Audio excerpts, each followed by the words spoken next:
cuando estuvimos en casa, la pandemia en las escuelas de Colima. Es alguien que sabe muy bien de la materia educativa. Bienvenido, profesor Rogelio, el profe Rogelio, como le ubican más en las redes sociales. Buenas tardes, un gusto estar por aquí. Profesor, pues quisiera arrancar con algo que a muchos preocupa, ¿no?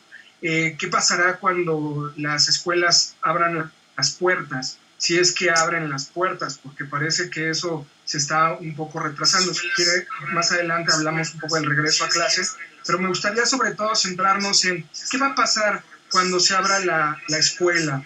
Algunos especialistas tienen dudas respecto al regreso a clases. Algunos señalan adecuado entrenamiento, acompañamiento en temas de salud, de temas de socioemocionales, psicopedagógicos. Otros hablan de fortalecer las nuevas tecnologías. Hay instituciones que ni siquiera tienen baños, no tienen infraestructura de conectividad para llevar a cabo un pronto regreso a clases. Pero las cosas tampoco pintan bien en el sector privado, porque uno pensaría que también es en el sector público, y en el caso del sector privado hay algunos problemas en cuanto a la incertidumbre de las colegiaturas, los pagos, las posibles infraestructura de inversión para poder retomar el regreso a clases. Pero ¿qué va a pasar en términos educativos al abrirse las escuelas, profesor? Mira, yo creo que se viene un reto histórico para la escuela mexicana, un reto para el cual quizá no haya precedentes, al menos en la época reciente.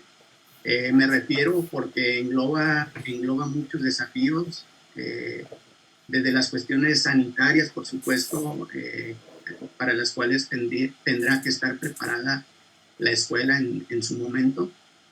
Cuestiones también como tú lo referiste, socioemocionales, que sin duda los alumnos cuando regresen a las escuelas, algunos de ellos tendrán ciertas afectaciones en cuanto a su bienestar socioemocional. Y se viene un reto sobre todo en cuestión de recuperación de aprendizaje.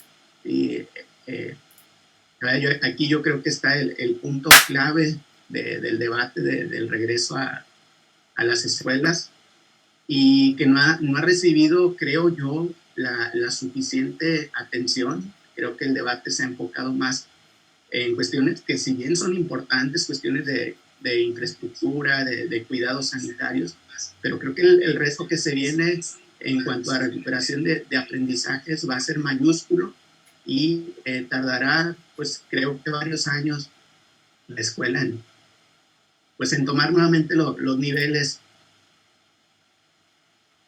de aprendizaje pues que se esperaría. Claro. Bueno, usted ha señalado que continuar en gran medida la actividad escolar desde casa, tratando de cumplir los mismos aprendizajes que se venían realizando dentro del aula, pues es un grave error. Y comparto la idea que usted menciona. ¿Podría profundizar un poco más sobre este aspecto y también señalar el otro punto que menciona, que es por qué sería peligroso o difícil recuperar los aprendizajes ya una vez regresando al aula? O sea, ¿qué pasa ahí? ¿Por qué no se pueden recuperar los aprendizajes? Y bien, sobre lo primero, bueno, desde el inicio de trabajo educativo a distancia, se detectó pues esta situación de tratar de reproducir los esquemas, la dinámica de la escuela presencial, tratar de reproducirlos en los hogares de los alumnos. Y bueno, se vio que eso no es posible. Todo esto desencadenó pues una saturación de actividades, un agotamiento por parte de los padres de familia, y incluso la misma Comisión Nacional para la Mejora Continua de la Educación hizo esa, recalcó esa observación de que la escuela, perdón, el hogar no es una escuela y los padres de familia no son maestros. Creo que esta idea tardó un poquito en entenderse, sobre todo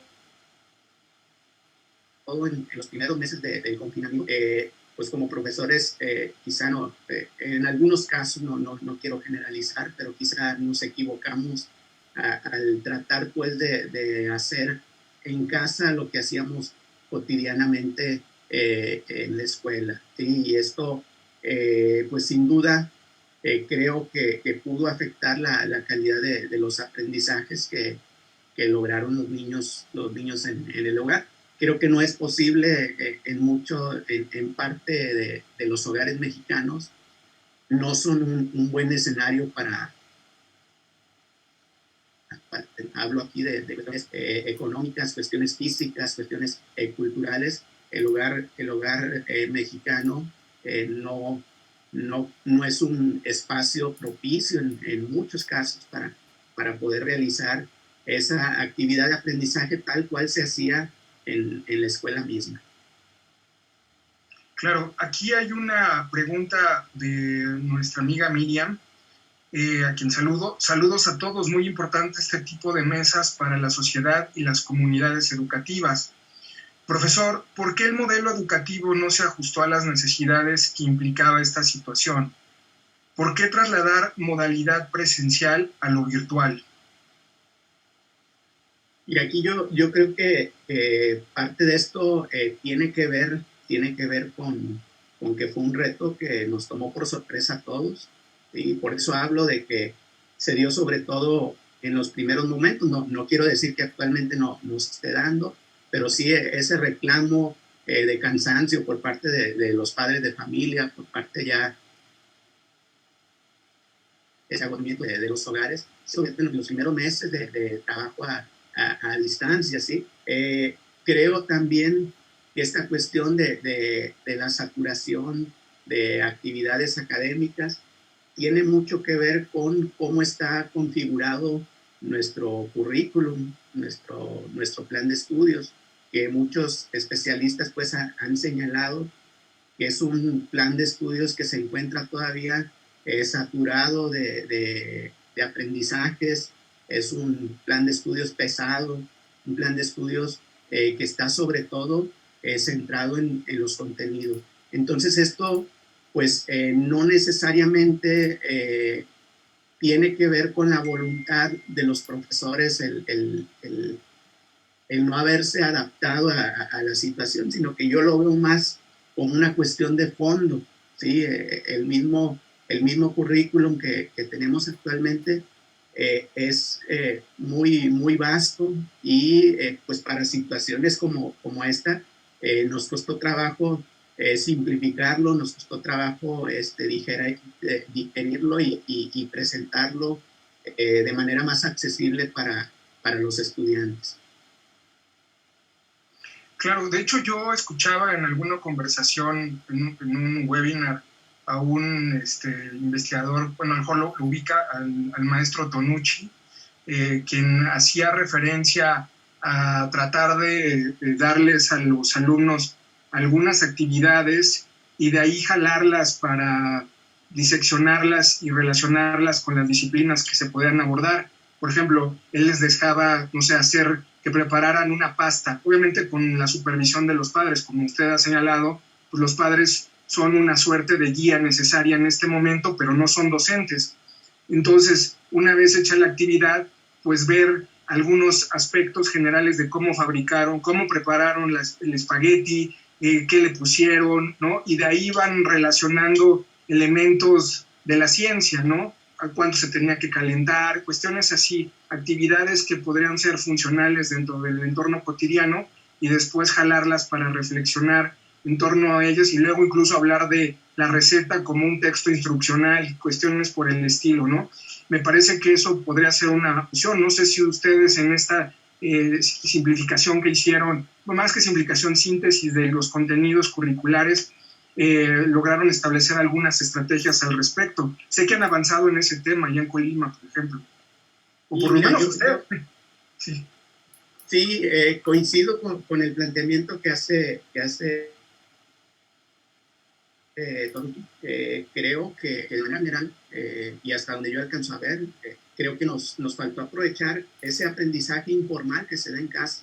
¿Sí? Creo que el error fue cuando cuando tratamos de hacer lo que formalmente hacemos en la escuela y despreciamos otras situaciones que se viven en casa, que no necesariamente son lo que se hace cotidianamente en las escuelas, pero que sin duda también eran oportunidades para que los alumnos pudieran aprender. Sí, creo que esa vinculación entre lo que pasa en casa y lo que busca la escuela, creo que es algo que sí tuvo que haber sido analizado con mucha más profundidad. Aquí lo que yo observo en muchos compañeros maestros, pues ya con el avance pues de la experiencia, es un esfuerzo más importante pues por simplificar la carga de trabajo, ¿sí? Por distinguir aquellos aprendizajes que son necesarios, que son trascendentes a lo largo de todo el trayecto educativo, y en función de eso planear sus actividades académicas con los estudiantes. Aquí a mí me deja pues un mal sabor de boca el haber visto pues que la autoridad educativa central, pues justo cuando se discutía el hecho de la sobrecarga de trabajo, del exceso de asignaturas, pues en plena pandemia se le ocurre crear una nueva asignatura, ¿sí? Creo que fue un mal mensaje o no entendieron bien la realidad, pues lo que estaba sucediendo, ¿sí? Pero sí veo pues que ya con el paso del tiempo sí se han hecho propuestas de trabajo más simples, pero bueno, también está la cuestión social que lógicamente con el paso del tiempo se va haciendo pues más aguda y sin duda pues sigue eh, haciendo incompatible el trabajo académico en muchos hogares mexicanos. Así es. Profesor, voy a algunos comentarios de la audiencia. Saludos para quienes nos ven. Ani, buenas tardes. Gracias. Carlos, qué gusto que estés aquí. Nancy también, saludos. Y Carlos nos pregunta algo. Dice, creo que el diseño que se hace a la educación con la respuesta cansina de las autoridades del sistema educativo es terrible. ¿Cuánto tiempo cree que se requerirá para recuperar el nivel de aprendizaje que se tenía hasta antes de la pandemia y qué considera que se necesitará hacer para lograrlo? ¿Por dónde empezar? Oh, vaya pregunta, es interesante. Y, pues es muy compleja la respuesta, ¿eh?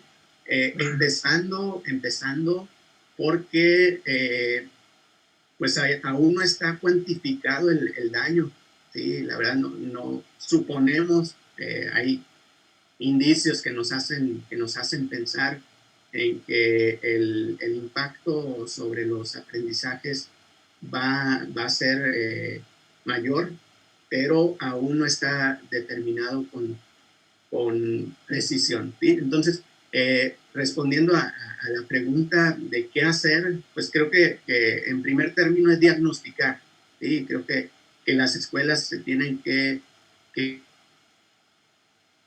dedicar en las primeras semanas de trabajo, en las primeras semanas que abran puertas nuevamente, a tomarle el pulso a los alumnos, el pulso en términos de aprendizaje, ver hasta dónde llegó cada uno. Sí, creo que ese es el primer paso, ¿sí? Tener una idea clara de ese impacto. Y ya luego, bueno, aquí revisando lo que se ha hecho en otras regiones, pues hay varias alternativas para este trabajo, esta recuperación.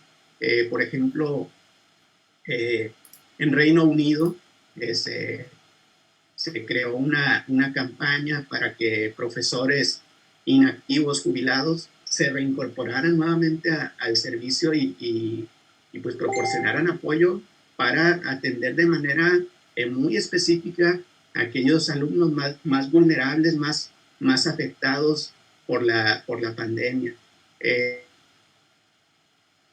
Hay casos también de extensión del tiempo de estudio, ¿sí? Hablamos de jornadas semanales dedicadas a estudiantes con bajo aprovechamiento o la extensión del calendario escolar. Como ya se ha dicho, bueno, necesariamente yo creo que tenemos que hacer un esfuerzo, si no viene desde la autoridad central, sí desde las escuelas, por simplificar el plan de estudios, ¿sí? Por distinguir aquello por lo que vale la pena el luchar, ¿sí? Aquellos aprendizajes indispensables a lo largo de la trayectoria educativa de nuestros alumnos.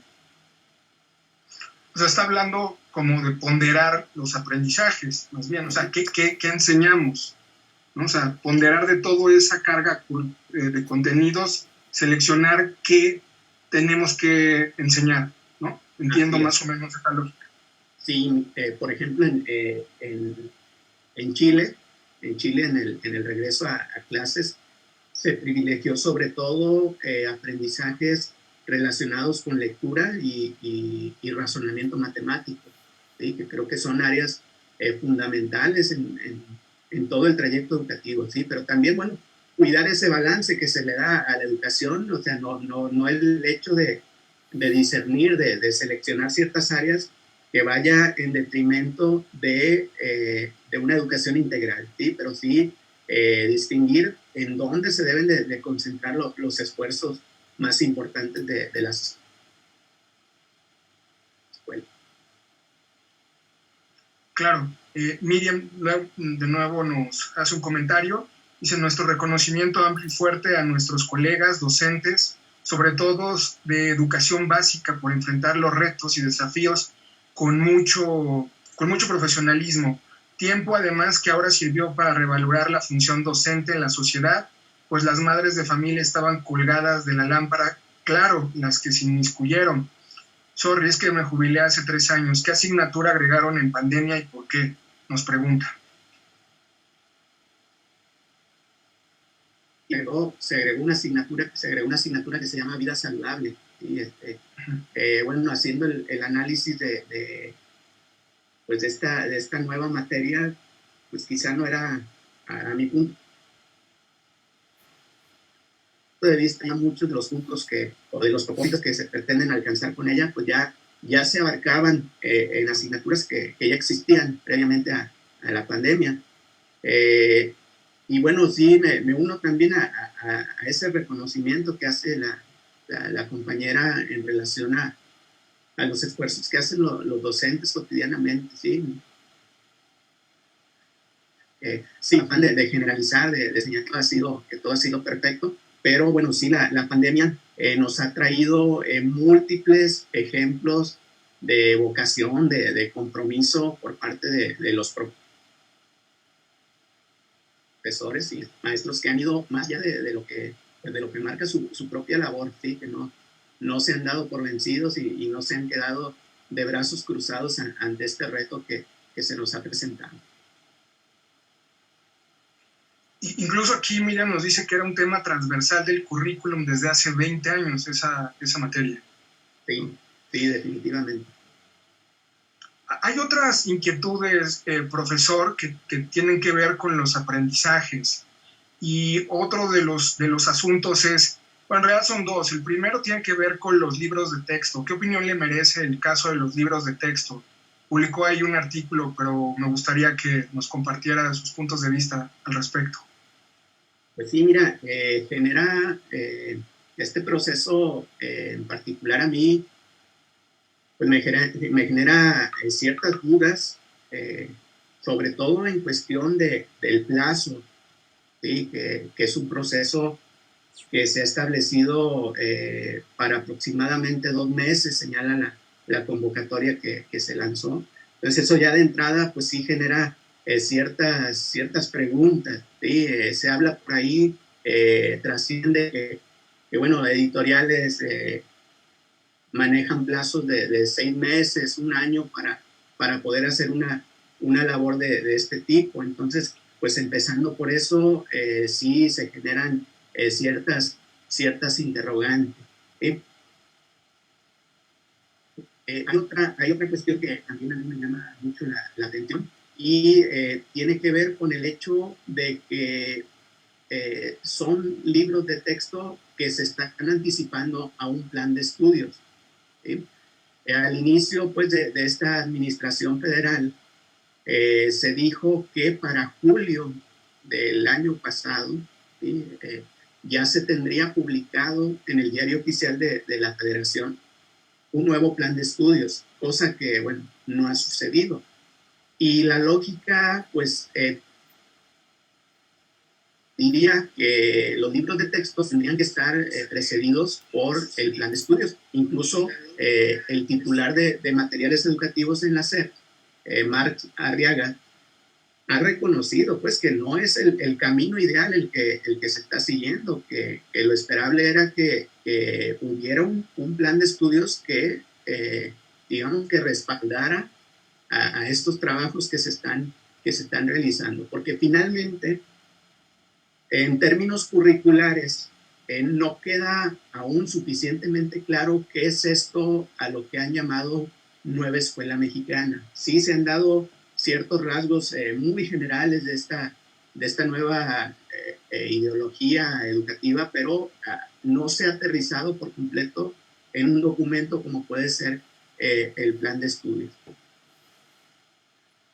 Claro, sí, y yo comparto también esa idea. Es muy, pues, peligroso también el hecho de planear un libro de texto si no hay en qué anclarlo, ¿no? En qué contenidos lo vas a anclar, a menos que sigan los contenidos que estaban diseñados con anterioridad, pero la nueva escuela mexicana no tiene ningún plan de estudios visible, o por lo menos no está claro en ese sentido. Exacto, el mismo titular de materiales educativos, la instancia de la Secretaría de Educación que se ha encargado de esto, ha señalado eso, ¿sí? Incluso, pues aquí en unas declaraciones que hasta pudieran dar a entender cierta rivalidad entre las áreas de la misma Secretaría, pues ha señalado que espacios como desarrollo curricular no han estado a la altura de materiales educativos, que es la dependencia que él encabeza. Entonces, aquí creo que estamos volviendo a ese cartón que en su momento Patricio Monero, con la reforma pasada, dio a conocer del pavimento antes del drenaje. Claro. Que se cuestionaba que por qué no se publicaba un nuevo modelo educativo antes de evaluar a los maestros. Creo que estamos con la misma lógica, ¿sí? Estamos pavimentando antes de meter el drenaje, ¿sí? Se antoja complicada pues la lógica que están siguiendo. Ojalá les resulte, porque la verdad es que el libro de texto ahora sí que ha sobrevivido ya por décadas y es uno de los elementos que digamos que es contrario a esa naturaleza discriminatoria y que promueve la desigualdad en nuestro sistema educativo mexicano. ¿Sí? Es uno de los graves defectos del sistema educativo, es la inequidad, ¿sí? Darle a quienes más requieren la educación, la peor educación, ¿sí? A los grupos vulnerables, pobres, indígenas, personas con discapacidad, son generalmente los que reciben peores oportunidades educativas. Y el libro de texto, pues digamos que es un elemento igualador dentro de esta lastimosa tradición, ¿sí? Entonces yo creo que es muy importante que se preserve y ojalá, pues, a pesar de estos malabarismos, pues resulte de calidad para los estudiantes mexicanos. Y otro tema que también se vincula al asunto del aprendizaje es el caso del impacto de las clases por televisión. También usted publicó recientemente un artículo al respecto. Me gustaría saber su opinión sobre ese tema, que creo que es uno de los principales y fundamentales de este proceso de aprendizaje en el cual estamos inmersos. Y bueno, la oferta educativa de Aprende en Casa plantea como uno de los elementos centrales, no es el único, porque En un principio se creía que la televisión iba a hacer las veces del maestro, pero no era así. Pero sí plantea a la televisión como uno de sus elementos centrales. Incluso aquí, bueno, todos recordaremos esa conferencia de Esteban Moctezuma al lado del presidente, en la que se anunció un acuerdo con las principales televisoras privadas del país. Se habla por ahí de más de 400 millones de pesos a cambio. Entonces, uno con esto, pues esperaría que el uso de la televisión realmente fuera determinante en la estrategia educativa a distancia. Sin embargo, si uno revisa diversos informes, pues hay indicios para pensar que no ha sido así, que los programas de televisión, a pesar de las modificaciones que se hicieron en las últimas ediciones, a pesar de que, bueno, yo veo cambios favorables como el hecho de que ya no están tan enfocados en una enseñanza, digamos, tan enciclopédica. Se superó también el uso de materiales descontextualizados. Los resultados que hay a la vista no son tan buenos, ¿sí? No son para nada buenos. Por ejemplo, el periódico Reforma, el año pasado, publicaba que 2 de cada 3 padres de familia decían que a sus hijos no les gustaban los programas de televisión, ¿sí? También la misma Comisión Nacional para la Mejora Continua de Educación señaló que aproximadamente la mitad de los maestros consideraban que los aprendizajes, los programas de televisión no eran suficientes para que los alumnos pudieran seguir aprendiendo, ¿sí? Entonces, datos como esto pues nos dan a entender pues que hay mucho margen de mejora todavía, y que ese anuncio tan alegre, tan especial que hizo en su momento Esteban Moctezuma Barragán, pues quizá no haya dado en resultados todavía tan favorables. Claro, y ahí retomo uno de los aspectos que mencionó, profesor, en donde señala que a los padres de familia no les gusta el esquema de la televisión. Y creo que también la lógica de la televisión es que es unidireccional, ¿no? Por ejemplo, aquí estamos nosotros platicando y al mismo tiempo otras personas nos están comentando o están participando. Y de la misma manera en Zoom, en clases en línea, ocurriría un fenómeno parecido, ¿no? El problema es los lugares en donde no llega la conectividad, porque tengo entendido que en el informe del INEGI lo que despuntaba más era el uso de celulares inteligentes para la conectividad, ¿no? Así es, y de hecho en ese informe que refieres del INEGI, le fue muy mal a la televisión. Solo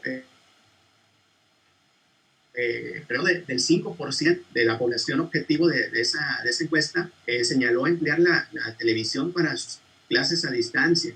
Entonces, por muchos lados, pues se reafirma esta cuestión de que los programas de televisión no han tenido el éxito que se esperaba. Y también, bueno, tienes mucha razón cuando señalas en cuestión de que no son atractivos para los alumnos, para los padres de familia.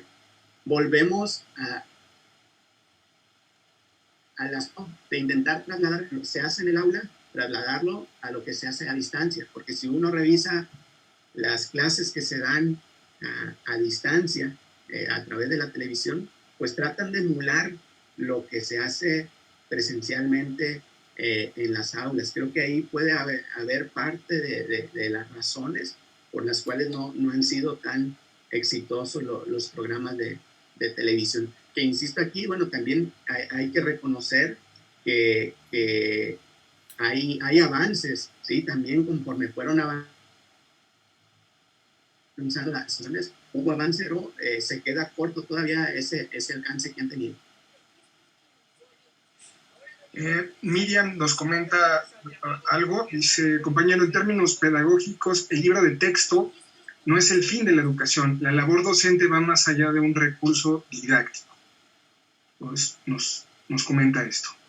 Sí, de acuerdo, de acuerdo. Sí, es un elemento más, pero un elemento, insisto, muy importante en el sentido de que es gratuito para todos los mexicanos, de que llega a las manos de todos nuestros alumnos.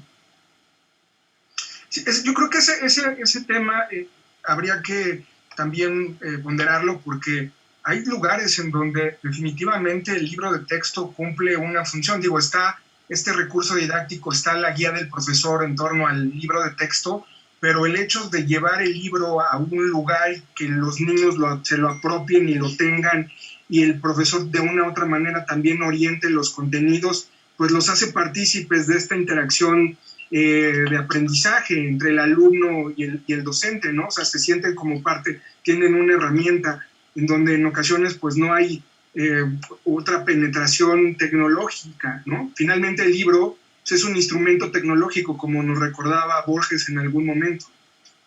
Sí, sí, definitivamente, yo estoy seguro que en muchos hogares mexicanos el libro de texto es prácticamente el único elemento físico, cultural al que tienen acceso, pues ya no solo los mismos alumnos, sino las familias mexicanas. De ahí que yo insista pues en su importancia, pero concuerdo con lo que señalaba la compañera en que no es el todo de la labor del docente.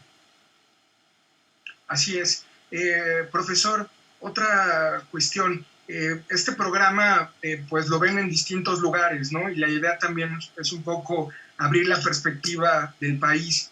¿Cómo está la situación educativa en Colima? ¿Cómo está usted viendo el tema de la educación en general? ¿Cómo van ahí? ¿Cómo sienten el ambiente? Pues mira, aquí en Colima, pues prácticamente compartimos las mismas dolencias que en el resto del país. Somos una entidad pequeña, territorial y poblacionalmente hablando, pero aún así se van detectando pues ya cansancio en padres de familia, pues ya muchos empiezan a darse por vencido y la labor educativa se está volviendo cada vez más difícil sostenerla a distancia, ¿sí? A pesar de los grandes esfuerzos que realizan cotidianamente los profesores, sí se observa pues que cada vez es más complejo, la situación social, económica, hace que cada día que pasa la tarea sea un poquito más mal, pero ahí está el esfuerzo pues por parte de todos los profesores. Claro, en ese mismo sentido también Miriam nos comparte algo. Tiene razón, la situación socioeducativa del país, regiones muy pobres donde sería al menos útil la televisión educativa, como hace 30 años, fue útil y funcional la telesecundaria para regiones apartadas. México está viviendo una circunstancia muy difícil. Ahora, ¿qué hará el magisterio? Yo sí le apuesto a su profesionalismo. Pues yo también, ¿no? Yo creo que los docentes yo no quiero generalizar, pero creo que sí, en gran medida, muchos compañeros docentes se están rifando el todo por el todo en las clases en línea, ¿no? Tratando de malabarear entre su vida privada, la enseñanza y la carga administrativa que eso conlleva, porque también está la otra parte, ¿no? La carga administrativa. Yes. Sí, sí, aquí yo coincido con lo que planteas. Pues los profesores, como ya mencionaba, pues han dado muchas muestras de ese compromiso y de no haberse quedado con brazos cruzados ante este reto. Se habla mucho pues, de que la pandemia vino a revalorizar al magisterio y lo han repetido en los discursos oficiales incansablemente y en parte tienen razón, sí, tienen razón. en cuanto al reconocimiento social, que es una arista de esa revalorización del magisterio, ¿sí? Hasta ahí creo que se tiene razón, aunque considero pues que ese discurso es incompleto, ¿sí? Ignora otros factores como el económico, el profesional, que son necesarios también para poder hablar de una revalorización completa del magisterio. Sí, claro, el tema económico, el asunto social, bueno, pues sí, se hace una revalorización, pero también está lo que menciona usted, ¿no? El asunto económico, porque también es una parte de la población golpeada, ¿no? Y, por ejemplo, en las instituciones privadas, que muchas cerraron, pues hubo un éxodo de maestros porque ya no les podían pagar la nómina, ¿no? Y entonces ahí también hay consecuencias en ese sentido. Una de las preguntas que me hacen, entonces, ¿habrá o no regreso a clases, profesora? Pues ya lo está viendo, ya por ahí en Campeche ya regresaron a las aulas.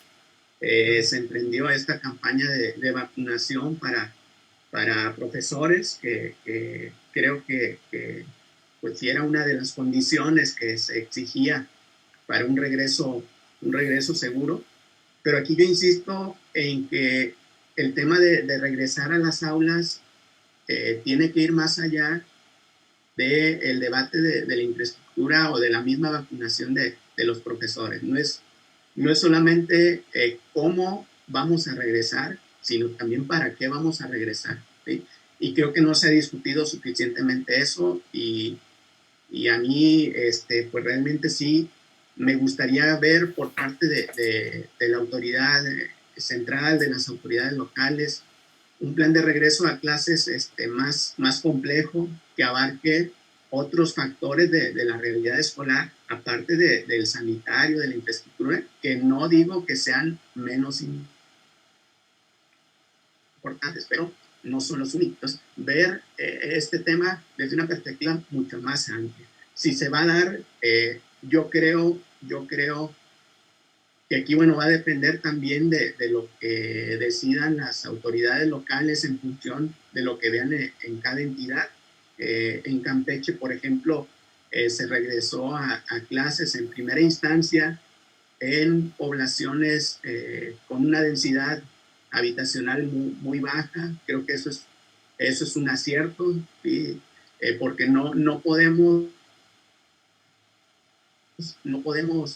obviar que un regreso a clases, al menos en educación básica, implica la movilización de al menos 30 millones de mexicanos, ¿sí? Que son los estudiantes, más los que se agreguen alrededor. Entonces creo que debemos de ver el tema de manera muy cuidadosa, asegurar antes de que se hable de abrir nuevamente las escuelas, asegurar la infraestructura. Sin duda es penoso que haya a estas alturas que estén pensando si vamos a poder lavar las manos o no, ¿sí? Es penoso también que los maestros estén pensando en que van a tener saturadas sus aulas aún con la asistencia escalonada. Entonces, desde mi punto de vista, creo que ha faltado abordar muchos elementos que no pueden quedar simplemente a iniciativa de cada plantel. Sí, cada escuela tiene su autonomía de gestión, pero creo que debe de haber un rumbo claro, preciso por parte de la autoridad central. Profesor, pues ahí está esta situación de regresar a la escuela o no. Creo que vamos a tener que invitarlo de nuevo al programa, si me lo permite, porque hay varios temas pendientes en asuntos educativos que tienen que ver con los contenidos y nos tiene que dar para otro programa, porque me parece importante abordarlos, como usted ha señalado, y a veces 40 minutos, aunque parece mucho, se vuelve poco por la dinámica del programa y las preguntas. Ojalá pueda acompañarnos más adelante, y pues aquí tienen su casa. No, muchas gracias y con gusto nos reunimos nuevamente para platicar un poquito.